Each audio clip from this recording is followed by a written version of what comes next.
Welcome to the Tourism Hub podcast, a podcast devoted to you and your excellence, providing inspiration and education for the entrepreneurs, experience makers, and excellence seekers of our industry to take your tourism business and career to a whole new level.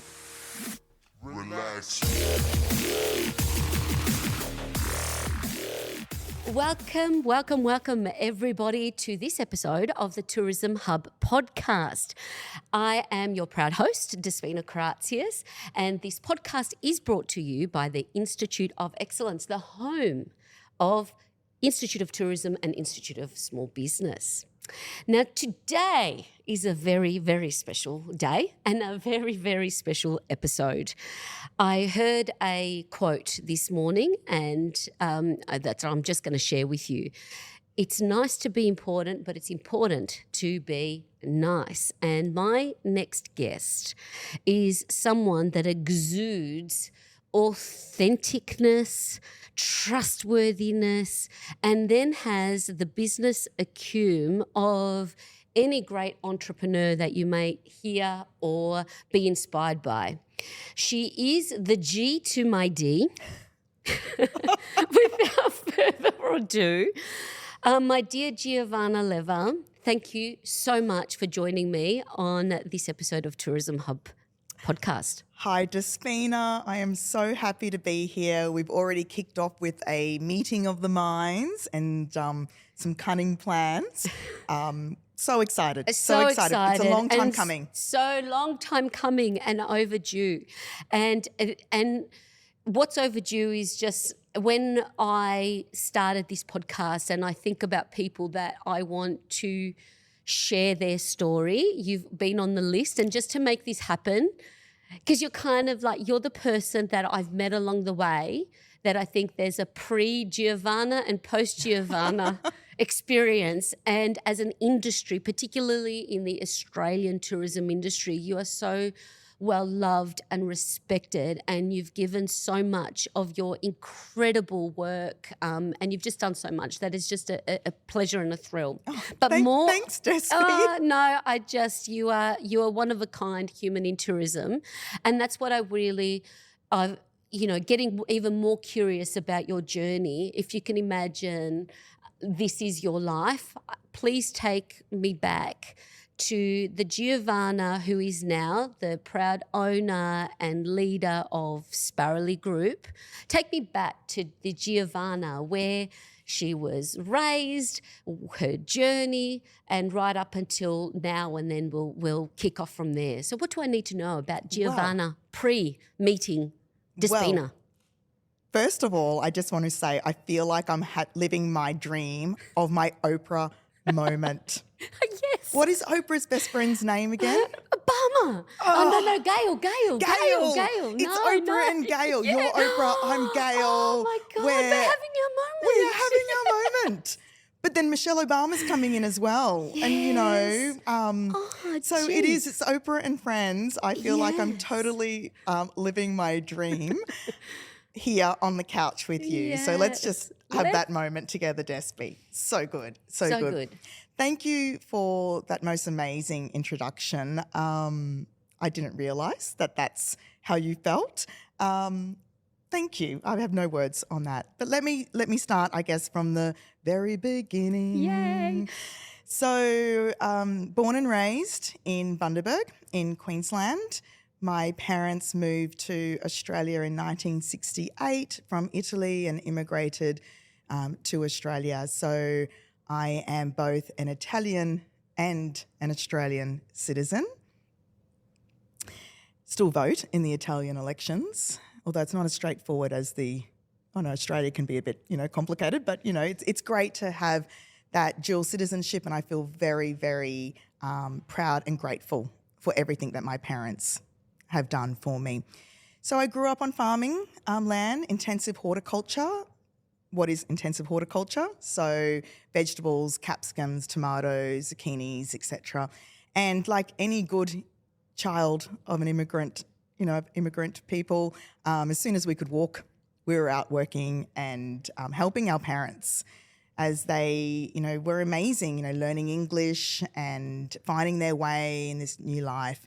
And I remember my dad, who has now passed away, would always say that he is so proud to be an Australian, and that he saw himself very much as an Australian citizen, because if he particularly, and mum and dad both had different upbringings, but if he had stayed in Italy, we're Sicilian, so I think you can all make all the Godfather references as you wish, he would have had a very different life and a different path. So this is something that I, always take with me. And yes, I am a citizen of both countries, but I am squarely, first and foremost, a proud Australian.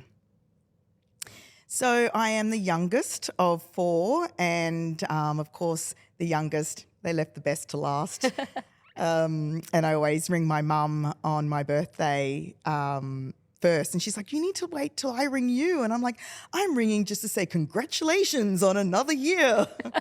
And it always makes her laugh, and that's, I guess my plight in life is to, loneliness and aging, it's a real thing. So if I can ring my mum and make her laugh and make her smile, even if it's a 2-minute conversation, like I did today as I was driving from Ballarat to Melbourne. We had a very quick conversation. She had a giggle. Her worries for the day were just forgotten about for that little time. And that's, really important, because if it wasn't for my parents, I wouldn't be here today.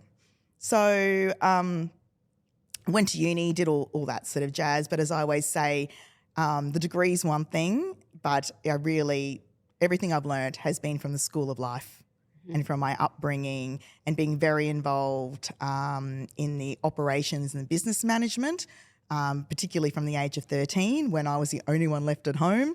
So whilst my friends were out, partying and doing all of that, I was there on Friday night doing the wages with my parents. And, things like, logistics reviews, just didn't know what that was the name for a logistics review. But, I was saying to Dad, as we're looking at invoices, maybe we should be looking at different transportation companies and what have you. And it's fantastic now, as I fast forward many years, one of Sparrowly Group's first clients was the beauty industry, and a company that makes all the beautiful amenities in hotels. And one of the first projects I had to do was a logistics review. And I learned everything about, third-party logistics and why you need to refrigerate, have cool climates for beauty products so they don't spoil, etc. And I remember sitting there while I was working through this going, oh, I remember doing this when I was 16. This is what a logistics review is. So, I guess that's it in terms of the upbringing. I've had a really great career, and I've had great part-time jobs growing up, and I'm a big believer in young people getting part-time jobs because it teaches so much. Yes, it gives you money, and in my case, it gave me money for my Boys to Men CDs.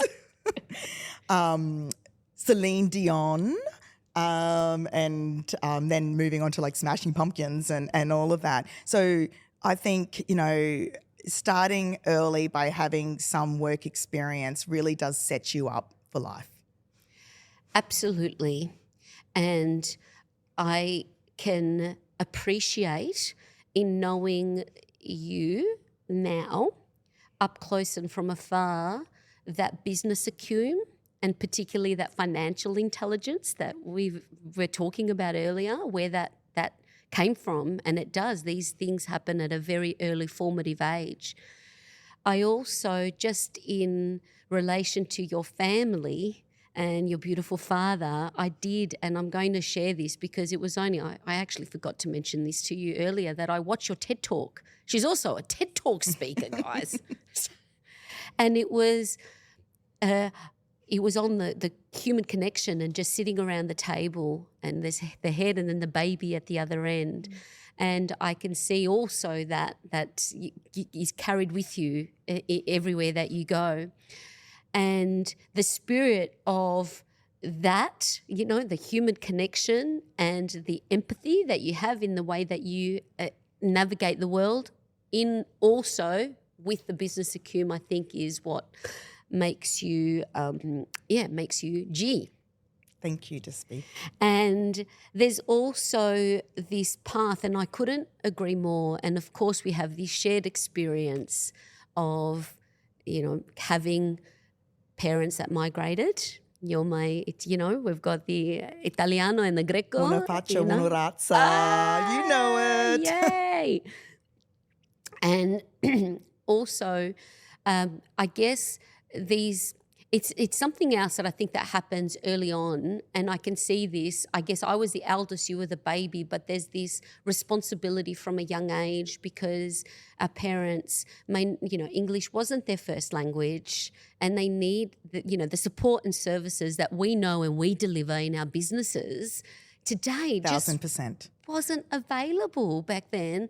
I think just for any business, let alone someone migrating to Australia making a business happen. So that's incredible in itself. Now this journey and stepping into igniting your senses into the world of tourism, take me to that moment where you were inspired to say, okay, I've done my work experience, I've worked in the family business.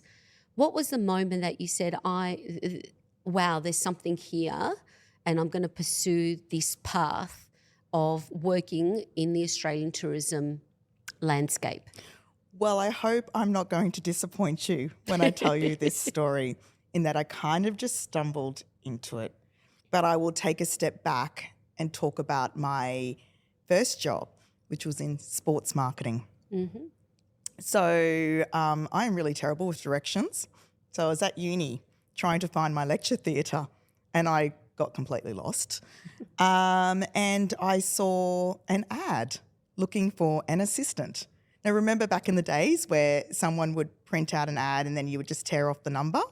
Maybe that still happens. But so I just went, I was working, a bunch of casual jobs just to survive, basically, living out of home and studying in Brisbane. And I thought, this sounds interesting.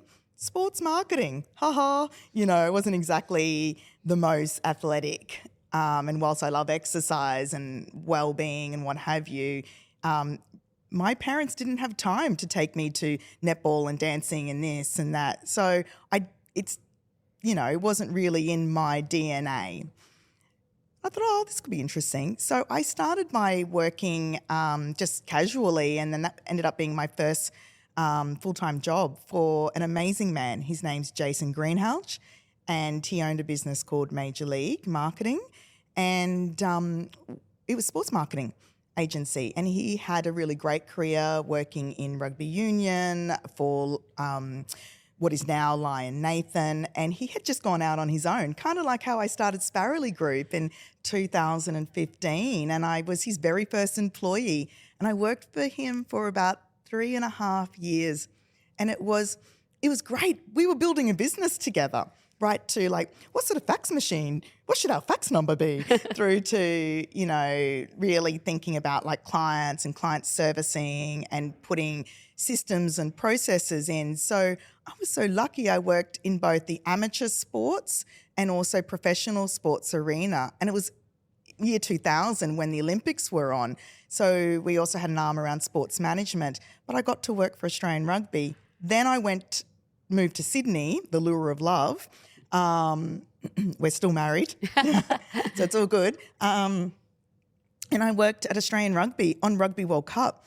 But my job specifically was in like PR and promotions and partnerships. So I built a lot of partnerships around and key stakeholders and stakeholder management with a lot of what's would then call the events corporations that have really now sort of integrated into most of the state tourism organisations, and working with them in terms of how do we leverage to drive ticket sales for, first of all, Rugby World Cup, and then I moved into, after World Cup, the professional rugby team, which was Super 12 rebranding to Super 14, and the Wallabies and what have you. I knew nothing about rugby, by the way. I'm the audience segment, which you would call entertainment seeker. And so after a fantastic, few years there, I was just ready for my next step. And there was a great job at Tourism Australia for a major events manager. And therein lies how I ended up in tourism. Incredible. And you were involved in Com Games. Yes, through my work at Tourism Australia. So I was all but 25 or 26. I started this new job at Tourism Australia and everyone's saying, we're so excited to have you. And I was like, oh God, what did I sell myself, as? And it was literally a blank piece of paper and go. Yeah. There was no strategy. There was no plan. There was a white paper that Joe Hockey had written around or sponsored around the value of events, major events in driving visitation. And I was responsible to take that carriage on in terms of leveraging the federal government's investment into major events for tourism benefit. So one of the first projects I worked on was Commonwealth Games 2006. Incredible. And also a testament, again, that's a big role at a young age, something that Tell me about it. Many people who choose tourism aspire to. And after a recent Choose Tourism campaign, so many industry leaders, when they're asked the question, why did you choose tourism, in the same way that you've just expressed, it's kind of chosen you. Yes. This pathway wasn't something there on the cards, but it's incredible to hear that it started with the sports and to go to the top at Tourism Australia. I will always be thankful to my first boss, Jason, because if he didn't give me a go, and I think it's important to always remember where you came from. Never forget it. I also think it's important, Despi, if you don't back yourself, like I joke about where I was like, oh my God, how did I get this job? But you have to be able to back yourself. And if you don't have that, and it's not about being overconfident. Yes. It's just about having faith in your ability, trusting your gut, head, heart, gut, all of that together and giving it a go. Yes, yes. And speaking of that, of giving it a go, you've had your first gig, Tourism Australia. You've progressed now. Fast forward, it's 2015. Take me to this moment now, because I can see for myself and anyone that's listening, when you're talking about that entrepreneurial mindset and having the desire to start your own business, what was that catalyst or that point of transition from being gainfully employed, doing really well in your career, to having a flame ignited to start your own consultancy and your own business to support the industry and others' businesses? And what led you to that? What was the big aha? Going Oprah on you now. Okay. What was your aha moment? Well, there? Oprah, this is actually my second business. Yeah. So, hey, Oprah. That's an Oprah moment. That's not aha. That's Oprah. So when I was at Tourism Australia, I love to bake. I'm not sure if you know about that. I don't. I love to bake. I'm pretty good at it. I'm not into the fancy cakes that everyone's, and that's trending. That's not what I'm talking about when I talk about baking. When I talk about baking, it's good, wholesome baking, but cutting the crap out of that. So I was always... This is where the bread comes from. You're always baking nice bread. And I am a sourdough baker way before COVID. Wow. So when I was at Tourism Australia, as a way to learn all the names, because it's the biggest company I've ever worked in, I was like, holy dooly, how am I going to remember everybody's names? I would bake and I would put my baking outside my pod with a little note, help yourself, Giovanna, smiley face. And so who doesn't love free food, right? Yeah. And so people would pass our pod where I was sitting and go, and eat a brownie or a cookie or whatever. And they go, who's Giovanna? And I'd be like, hey, that's me. Nice to meet you. Because my job relied on internal partnerships to make things happen.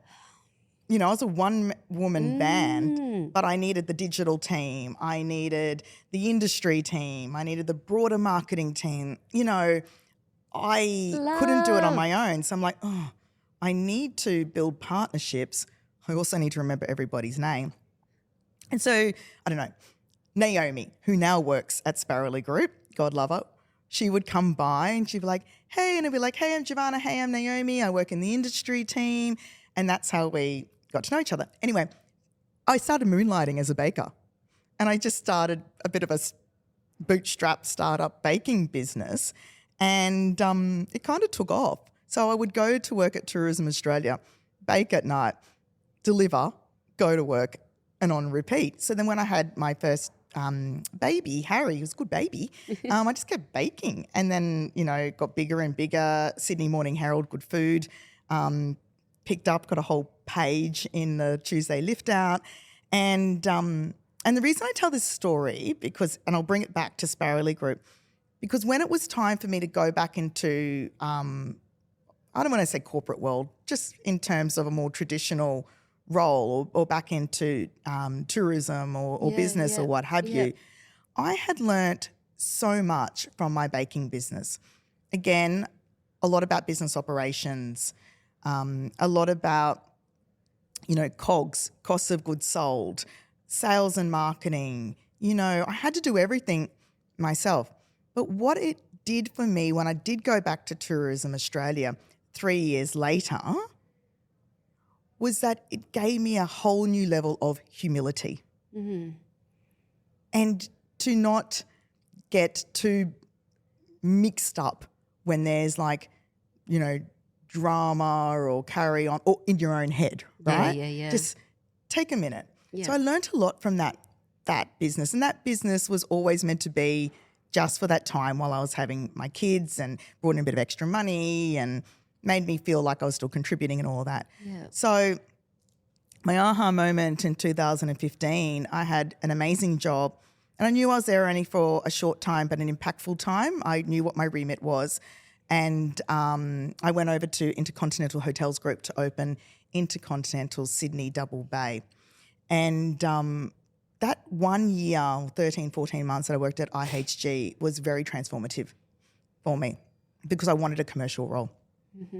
But friendships, connections, it's still been so good for my business, Sparrowly Group, you know, today. The reputation of what we did at IHG, and particularly with Double Bay property, still brings in work and connection, and I'm so grateful for that.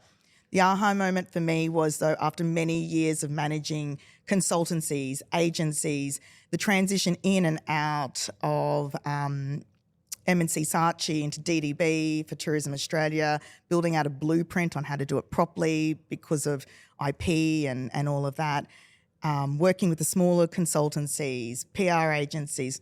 I was constantly frustrated with two things. Number one, the constant sales pitch that I was getting. I'm just like, do your bloody job. Do that well, and then you'll get more work. Yeah. And the second thing was how much I had to manage them. I'm like, hang on a minute.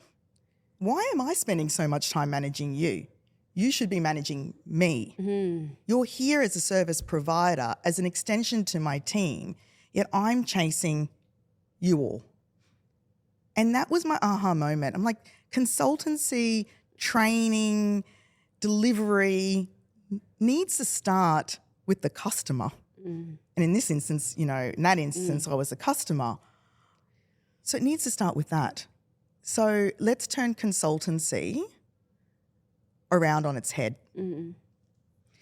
And with that, so you've started it's still, I guess, that bridge, and I mean, I call it's aha moment, but also having this is a little bit different, I'd imagine, to your beautiful creative outlet with the baking business. Very different.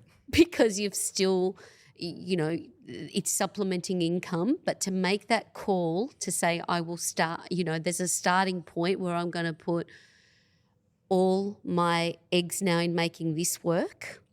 I guess what level of courage did you have to go down that path? Like to start your own business without now that backup of going back to something. How did you strategically or go through that process? And I'm really talking to anybody that might be thinking, or if you think about a listener that might be considering starting their business and in a similar predicament that they're frustrated like you were, and knowing that this can be done better for the client. Where were you at that point that they could draw some, draw some strength in to pursue their dream of starting their own business? You need to start and be clear on the problem statement. Is it a problem, or are you just venting your spleen? I think is the first question. And to pull yourself up around that. So defining that problem statement was really, really critical. And then from there going, well, who are we trying to solve the problem for? And if so, how can my skills, because remember it was just me to begin with. It's totally, like my other business, totally bootstrapped, right? I was not going to ever tap into my personal funds or ask for a loan or anything like that. I do not believe in that. So it's totally bootstrapped. So what skills do I have and what right do I have to be doing this? So I defined all of that. And that then started to fall out in terms of, well, what do the customers need? How can I create legacy and impact? And therein lies the two parts of our business, advisory and training. And then I thought to myself, who can I go and chat with? Who can I learn from? So potential customers and clients, and also people, I guess, who I felt at the time would be good people for insight and not encouragement. I wanted people to pick it apart. And many people picked it apart. And that was fine. That was great. It meant I could go back and I could refine and what have you. So starting and being really clear on the problem statement, not because you think. It must always be evidence-driven. And evidence-driven is just one of our 5 values at Sparrowly Group, but they are very much, all the values of Sparrowly Group are innate in me with my personal values.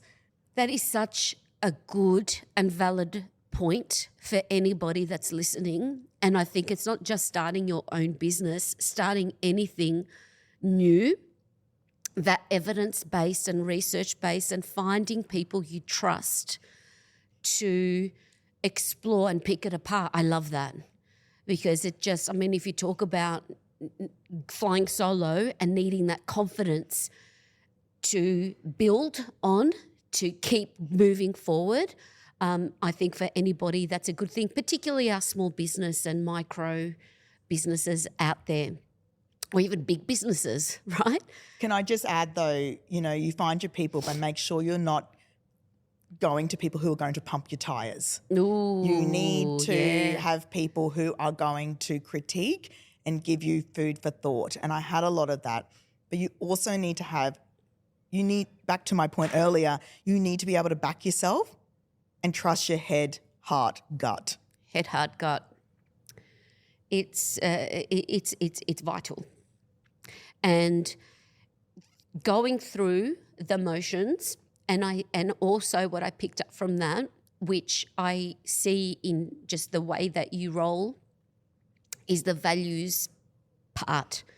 Just a strong values proposition in everything that you do. Talk to me about that. Is that something that formed along the way with Sparrowly Group and what you do, or it was from the beginning in doing this work? It was absolutely from the beginning. And first of all, I was trying to figure out what I was going to call this thing. And I certainly didn't want to call it after myself, because any good business owner should have an exit strategy as much as they should have an entry into market strategy. So calling it after myself, and Lever is my married name, Caruso is my maiden name.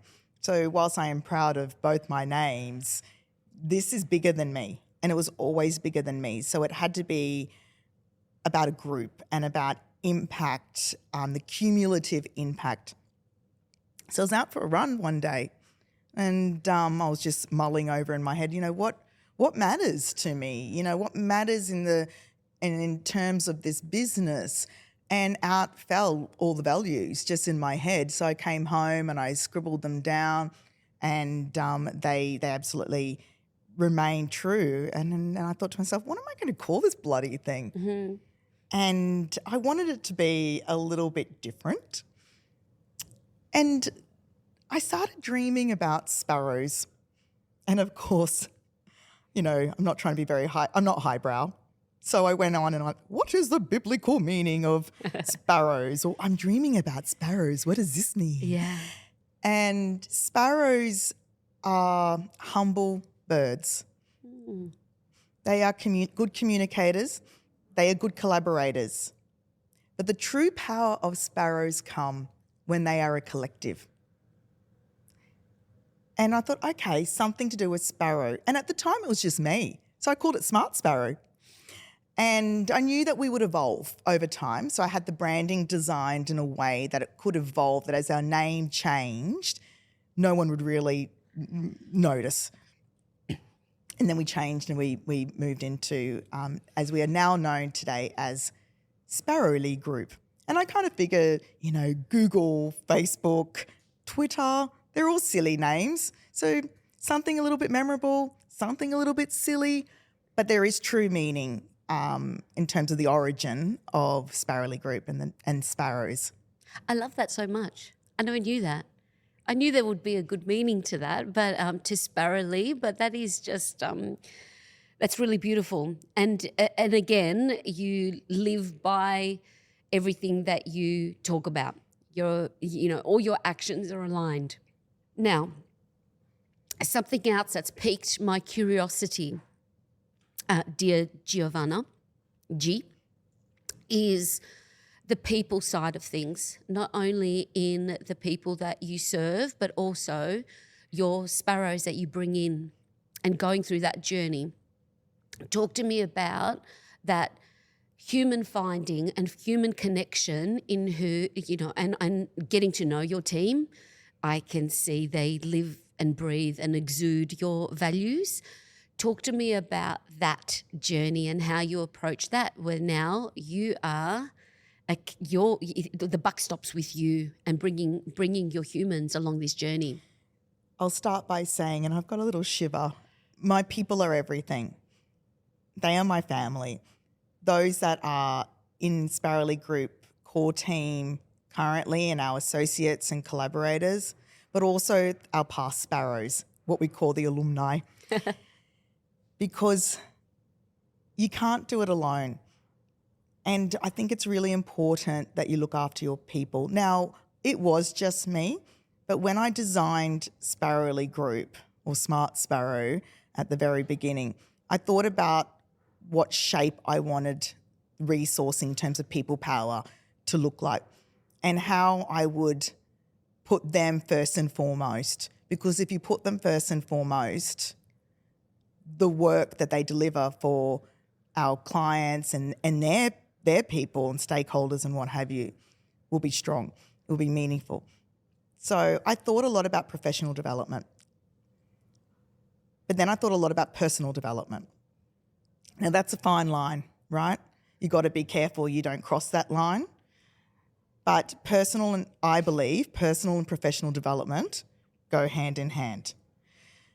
So I made sure that I took a step back and worked on my own professional personal development plan and thought about, well, what did I like about bosses or managers I had in the past and the PD that I got in the past, and where were the deficits? And what am I going to do better for myself and for my people? So I took all those great learnings, and where I saw there were gaps, I then designed I guess, the way or our approach to professional development to fill those gaps. So number one was to have a dedicated budget from the outset for all of my team. So I'm a small business, but I refuse to play the small business card. We don't have money for professional development. You're going to have a beg and plead to go to things, justify it, do a business case. Who's got time for that? So what can I afford? I can afford $2,000 plus GST every year on top of the salaries for professional development, paid professional development. On top of that, there's lots of free resources. So if, Google Garage, Digital Garage, for instance, or going to a symposium or conference and what have you. That stuff happens as well. And in addition to that, as much time that is needed, obviously we've got to balance with what we need to deliver too, for professional development. And that includes a specific timesheet code dedicated to professional development. I work with the team on their professional development plans, but it is very much a collaborative approach. And very much looks at, okay, well, what does the business need? Because it has to be around business need. And then in addition to, well, what do you need in terms of skill development in your role at Sparrowly Group, but also to be fulfilled and to help drive you from a career perspective? Because one thing I don't believe in, Despi, is not letting people go when it's time for them to go. So we have a really clear and open dialogue at Sparrowly Group. I say, listen, you could give me 4 weeks notice, fine, but don't do that. We've got this culture. So we're always talking about the what next, knowing that people aren't always going to stay forever. I'm a small business, so I might not be able to always give them what they need.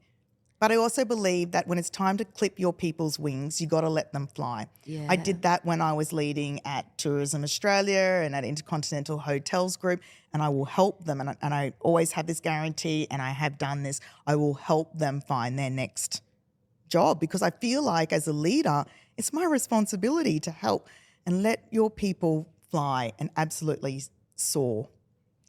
Oh, that resonates so much, and so much of that. And I hope anybody that's listening as an employer or a leader, I love that from the onset. Again, you thought about it strategically and financially, and you budgeted for professional development. That is something, because the more you invest in your people, the more, particularly in raising their skills and their growth, everybody benefits. Your team, the business, and of course the wider community that your business is serving. But also, and I couldn't agree more, I remember a time when one of my team, I put things back that time you said you went for a dentist appointment, you must have been going for interviews. And then I drew that line in really making that a very, very clear that I want to help you. Please, being really transparent from the outset, that when you're ready to move on, let's have a conversation, because exactly what you're saying, you want to be there to help you move to the next thing and be better for your time at Sparrowly or wherever, you're going. So I think there's so much in that. I will say, I have been in the past that person who's put in a dentist appointment. Yeah. Because we never had those discussions. Yes. But I will absolutely say that when I was at IHG, one of my directors in head office, Marcus Tate, was always talking to me about my professional development. Yeah. It was almost unnerving. In fact, he was one of those people I'm like, well, who am I learning from? Yeah. Because as soon as I started, I'm like, dude, I just got here. Yeah. But he's like, okay, well, what do you want to do after? Yeah. And the time and the job after. Yeah. And so creating that culture where you can have those discussions is all I can try to do. Yeah.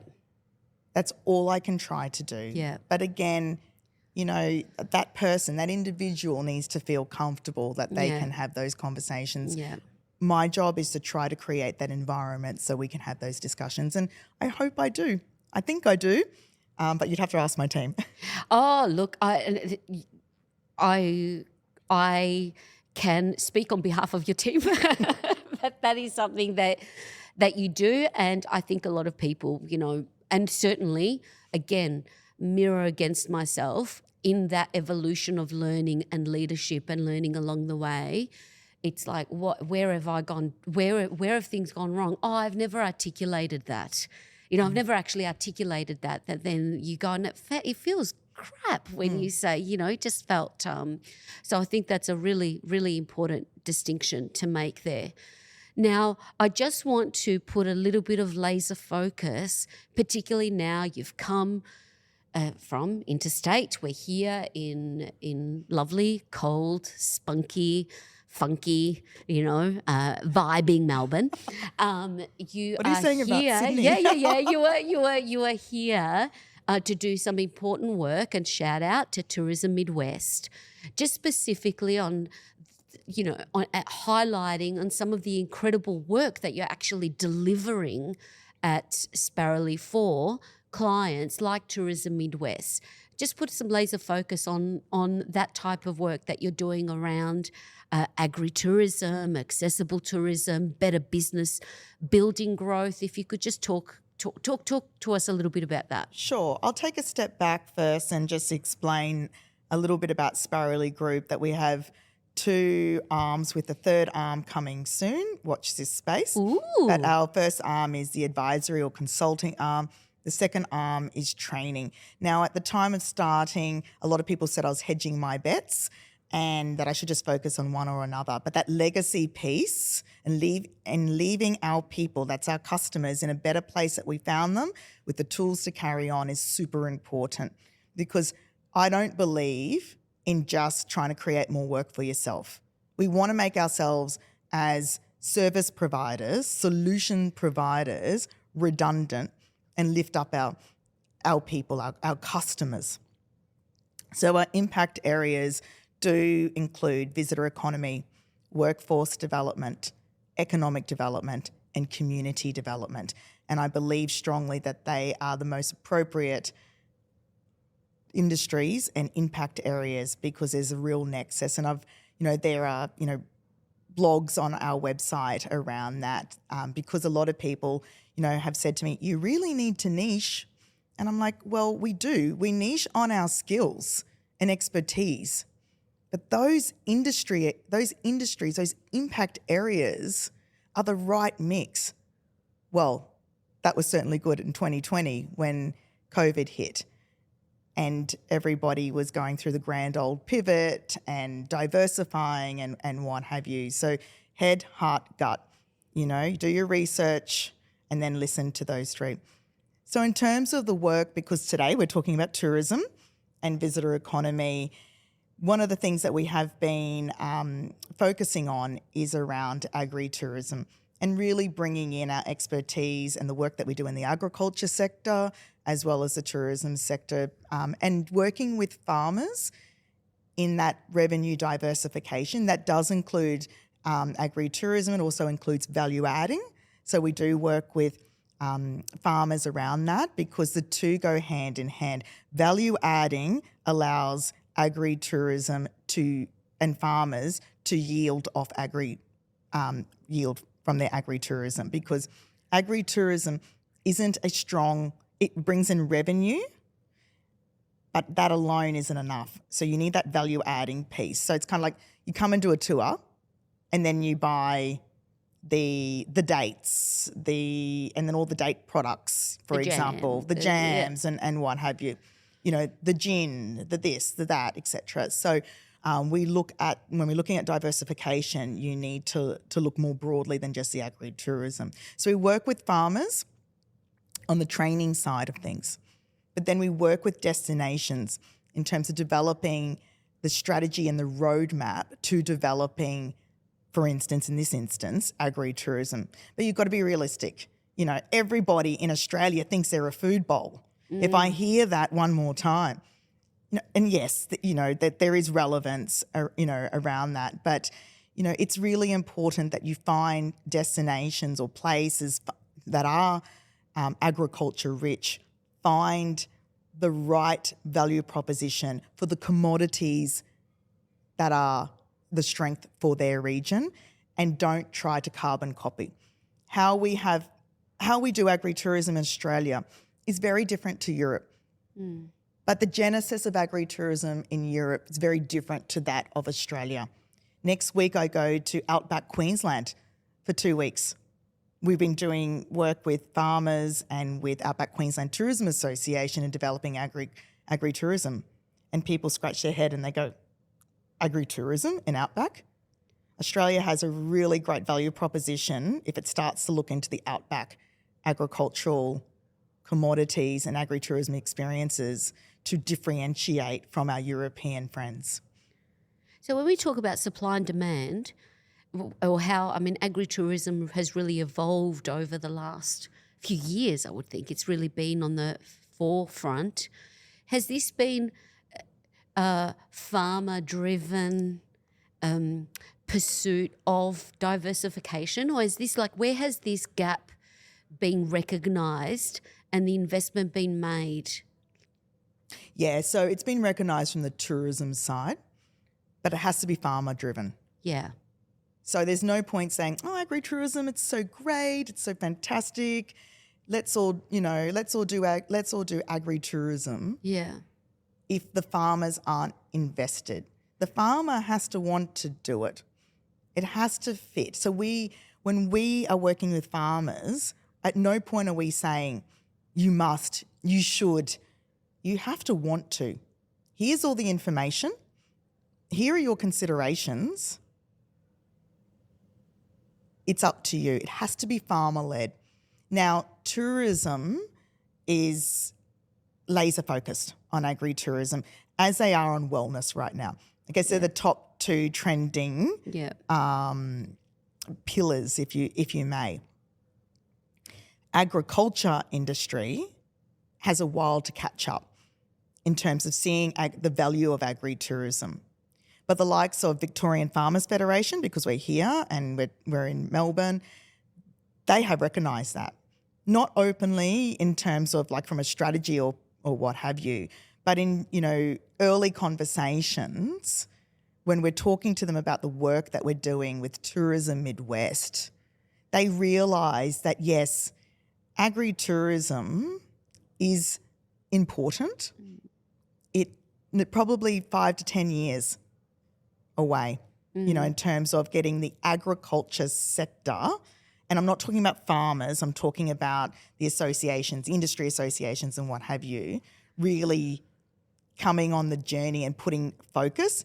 And when we can get the agriculture industry and the tourism industry working together, hand in hand, agri-tourism, and this is natural. This is not saying, oh, boo-hoo, agriculture industry. It's just these things take time. Yeah. So we're at this nexus now. So the next 5 to 10 years, we'll start to see the two industries working closer together, particularly when it is ground up where more farmers, there's a bit more of a groundswell and more farmers are going into agri-tourism.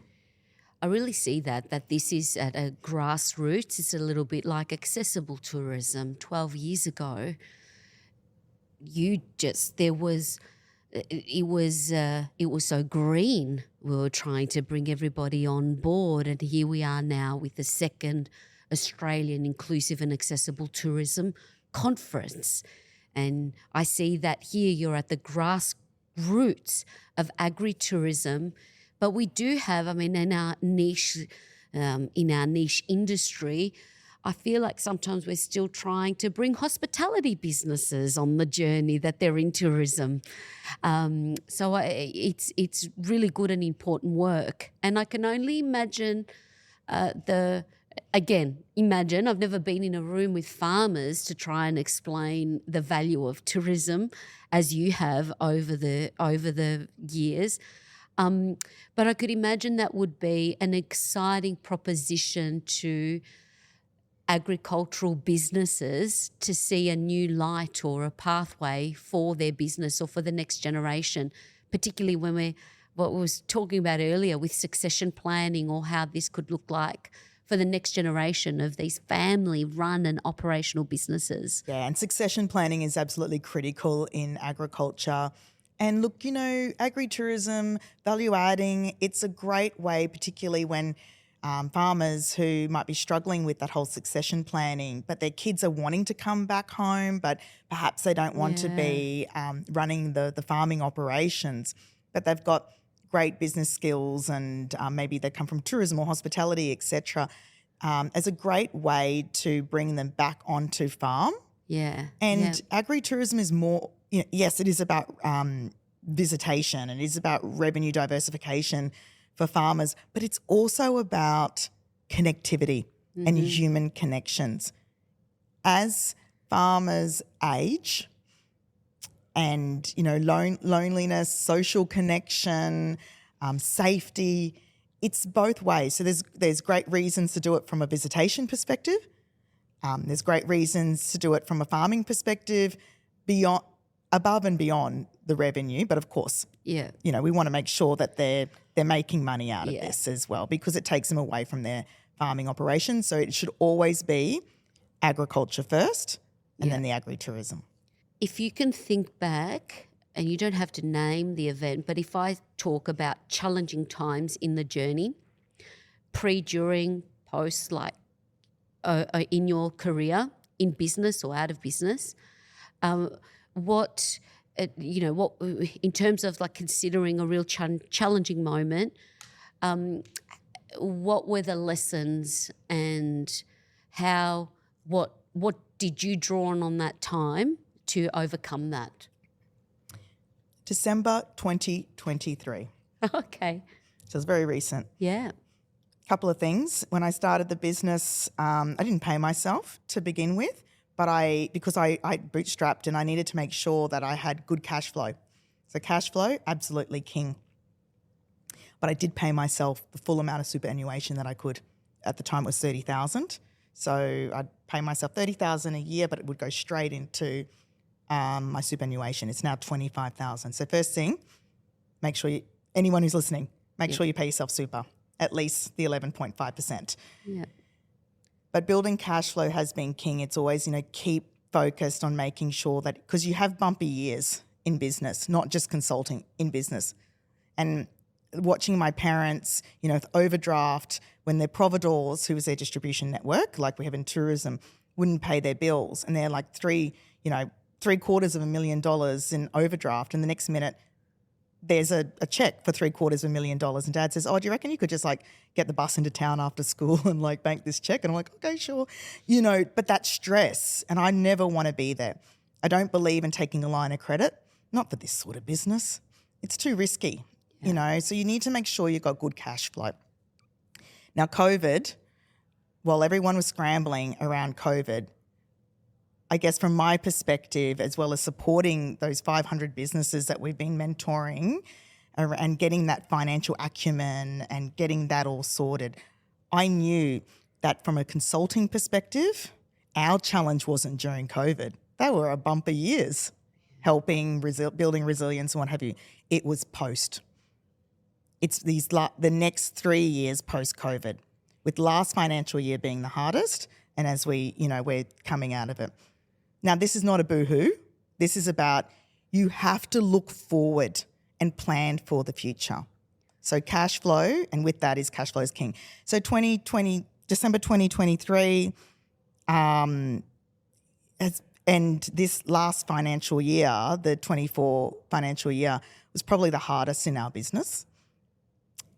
More competition because people are losing their jobs. So what do? They become consultants.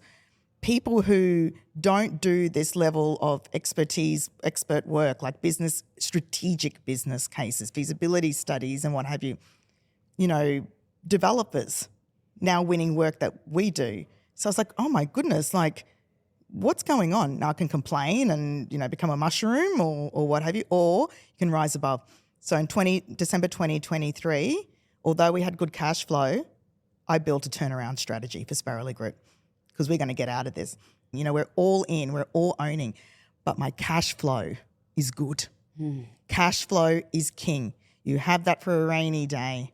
So that challenging moment has been December 23, and up until recently, because and this turnaround strategy continues.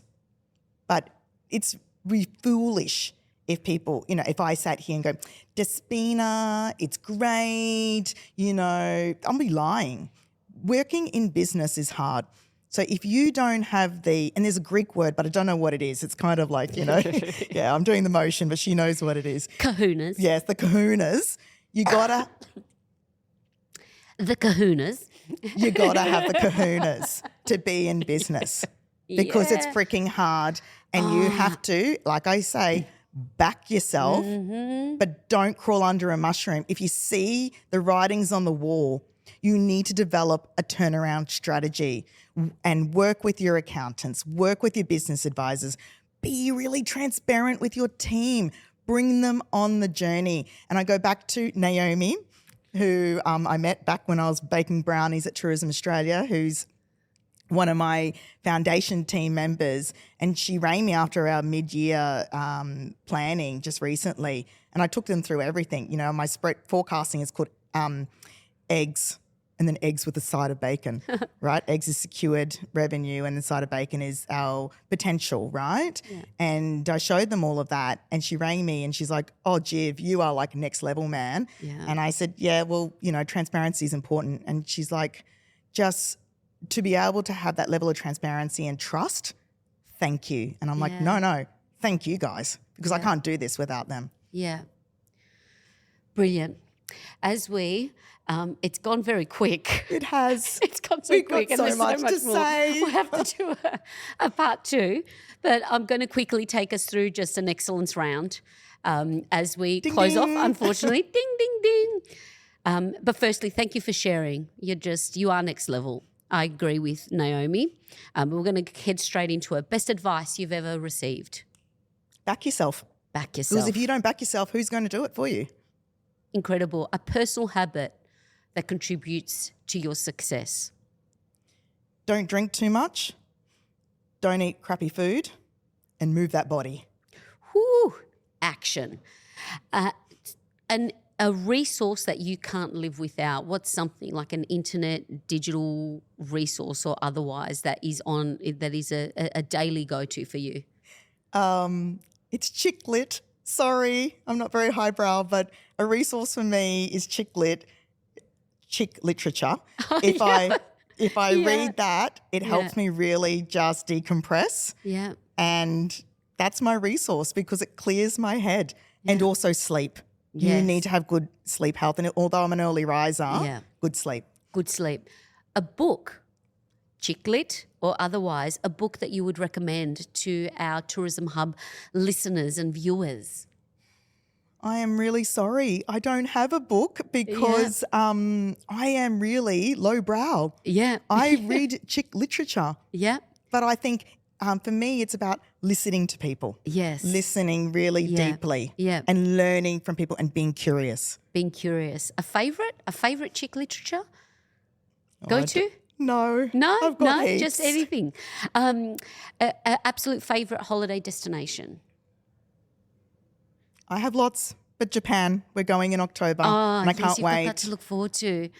So good. And then in light of that, a travel experience. What's a favourite that you can think about in terms of like an experience that you've had on your travels? We love cycling and although I always fall off the bike, I don't know why it's for another story in my klutz, but cycling with Agri-Tourism. So Vietnam, Mekong Valley, the Mekong Delta, cycling through the dragon fruit because dragon fruit is my all-time favourite tropical fruit. Oh, wow. I was in heaven. Yay. I'm going on my first cycling tour in Echuca next week. Oh, funny you should say. I've never done that. Yeah, so I'm looking forward to that. Regional Victoria. Hey. Thank you so much. There's just so much inspiration, thought, clarity, and I just love your